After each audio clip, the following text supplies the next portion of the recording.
What is technopreneurship?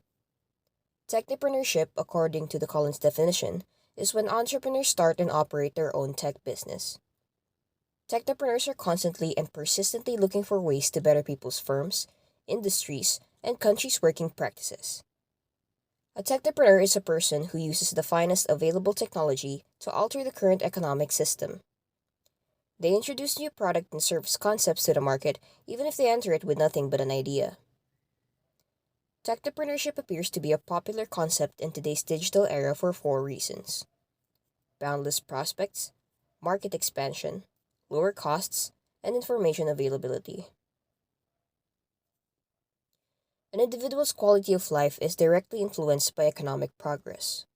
The term standard of living refers to a person's income, needs, luxury, and other readily available goods and services. The increase in stock prices is due to the generation of more profit for firms. As a result, businesses have more capital to invest and hire more personnel. This might mean that there will be more products and services available for everyone to enjoy. How is economic growth measured? The gross domestic product of a country is used to quantify its economic growth over a year. But what is a gross domestic product? Gross domestic product, or GDP, is the total worth of all products and services generated each year by a specific country. It indicates if a country is wealthy or impoverished, or whether the country's economy is improving or deteriorating. Economic growth in relation to standard of living. The people's quality of life inside the country is measured by their standard of living.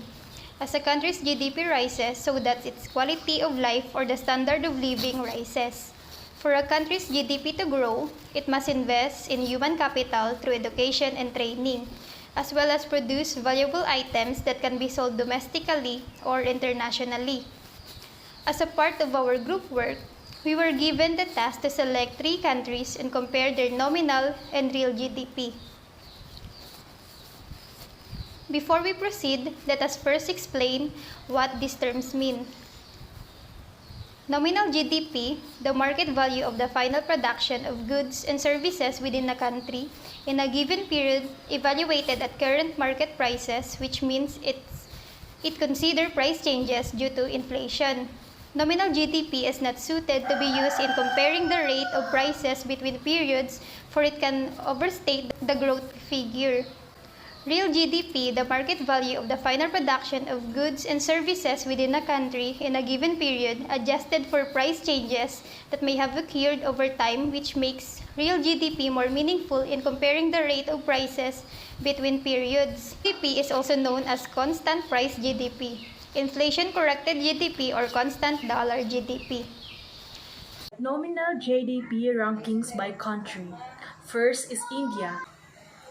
Nominal or current gross domestic product (GDP) of India is 2,650,725,335,364 US dollar as of 2017.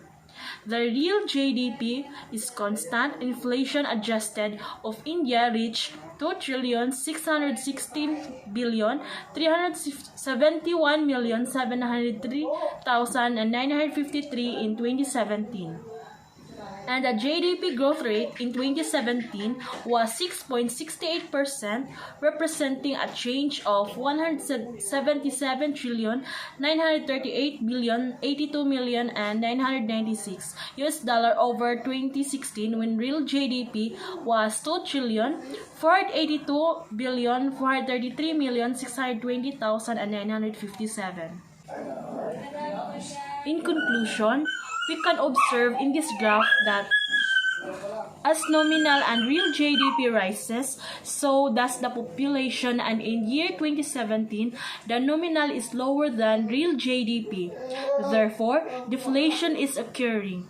The real economic growth rate, often known as the real GDP growth rate, is a measure of economic growth expressed in gross domestic product (GDP), adjusted for inflation or deflation from one period to the next. In other words, it accounts of price volatility while revealing changes in the value of all commodities and services generated by an economy, a country's economic production.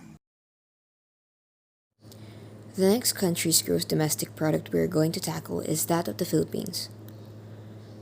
The nominal gross domestic product of the Philippines is 313,595,208,737 US dollars as of 2017. The real GDP of the Philippines reached 303,355,852,257 in 2017. GDP growth rate in 2017 was 6.68%, representing a change of about 19 billion US dollars over 2016, when real GDP was around 284 billion US dollars. In conclusion, we can see that nominal GDP is larger than the real GDP, indicating that inflation is occurring. Inflation occurs when the rate of prices or the cost of living in a country rises, as it did in 2017. Nominal or current gross domestic product of Malaysia is 314,710,259,511 US dollar as of 2017. The real GDP or constant inflation adjusted of Malaysia reached 364,573,903,325 in 2017.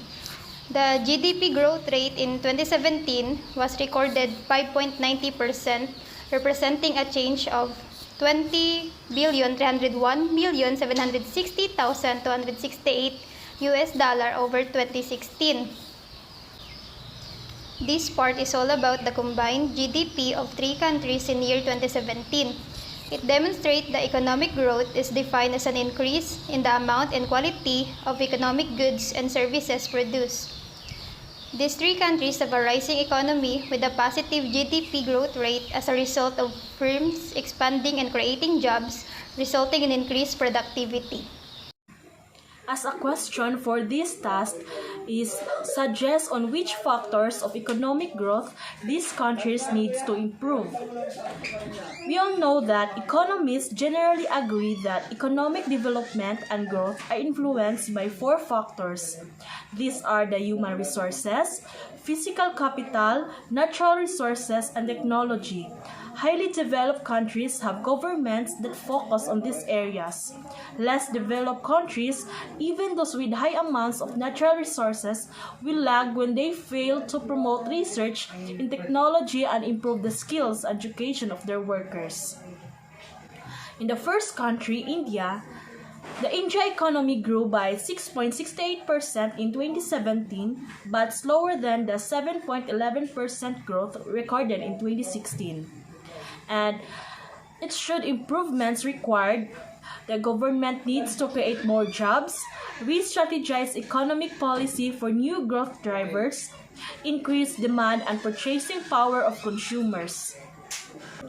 And next, government needs to provide skill-based education and focus on providing skilled labor and not cheap labor. Next, the country Philippines. We all know that the Philippine economy grew by 6.68% in 2017. This is within the official target growth range of 6.5 to 7.5%, but slower than the 6.9% growth recorded in 2016. So, Philippines improvements required the following: governmental support to local entrepreneurs and development of local industries. Second, industrialization of agriculture. Third, the development of the national steel industry and the provision of real wages and profit sharing in business and free education for all through state-funded education and more emphasis on science and technology and mathematics. So the last one is Malaysia. The Malaysia's economy grew by 5.90% in 2017, which is greater than the 4.66% growth recorded in 2016. So, Malaysia improvements required: rising domestic and international demand for goods and services, add more resources to produce capital, improve technology, grow and expand. So, that's all and thank you.